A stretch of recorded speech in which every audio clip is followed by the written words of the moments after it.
Well, welcome, folks, to this edition of the 700 Club. President Trump has received a king's welcome in England, a glittering dinner with the Queen, a meeting at the ambassador's home, a private dinner, a viewing of the Guard. It's been something else. And now he's making a speech having to do with the brave men who stormed the beaches of Normandy on D-Day. It has been quite a time. Some protests, but Trump, in a speech with the existing prime minister, sort of blew it off. And it's been an amazing time for him and all of us. And by the way, I'm glad to be back with you. I appreciate Gordon being here. Yesterday was his 61st birthday, and I had a fall. I broke 3 ribs. It was the most painful experience that I've ever had, I think. I broke 8 ribs in a horse accident, but this was more painful. Much more. It was on a scale of 1 to 10. Well, I fell so hard, and I fell against the chair, and there was a huge bruise, and anyhow, it's been something, but us old guys are tough, and we try to stay in there and keep on going. And here you are, already back. I'm back ready to go, but it's getting a whole lot better, for which I'm very grateful, and thanks for your prayers. Well, Dale Hurd has the story about the Trump visit. The president helped kick off 2 days of D-Day observances in Portsmouth, England, by reading excerpts of a prayer that President Franklin Roosevelt read to the nation on June 6, 1944. Give us faith in thee, faith in our sons, faith in each other, and faith in our united crusade. Thy will be done, Almighty God. It was a somber and peaceful atmosphere after the protests that greeted the president in London. Americans never make this much fuss when British leaders visit, but the British left has hated the last several Republican presidents, and street fights were breaking out in Whitehall between leftists and Trump supporters in their MAGA hats. I think the man's a danger to the world. You know, his foreign policy, the state, his behaviour. I see him as one of the world leaders that I can actually relate to as a working class citizen. He's a businessman himself. He knows how to be successful.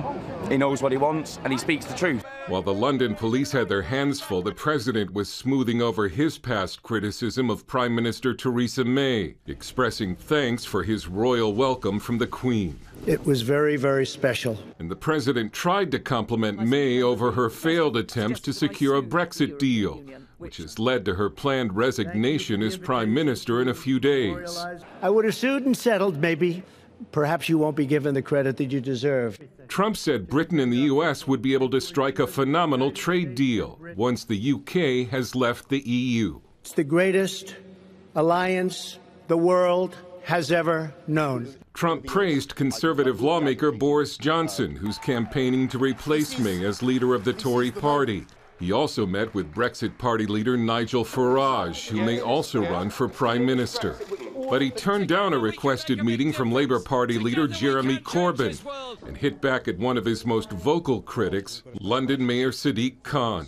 He's done a poor job. And as for that 20-foot-tall diaper-clad Trump baby blimp flying in London, the president simply brushed it off. And I heard that there were protests. I said, where are the protests? I don't see any protests. I did see a small protest today when I came, very small. The media is portraying Trump's trip as a low moment for the special relationship, but it seems to have gone much better than many expected. Dale Hurd, CBN News. Well, in other news, Republican senators say they strongly oppose the president's plan to put tariffs on goods from Mexico. I tend personally to agree with them. John Jessup has more. That's right, Pat. The senators believe tariffs will hurt the economy, essentially imposing a tax increase on American consumers. Starting Monday, the president wants a 5% tariff on Mexican imports, increasing up to 25% over time.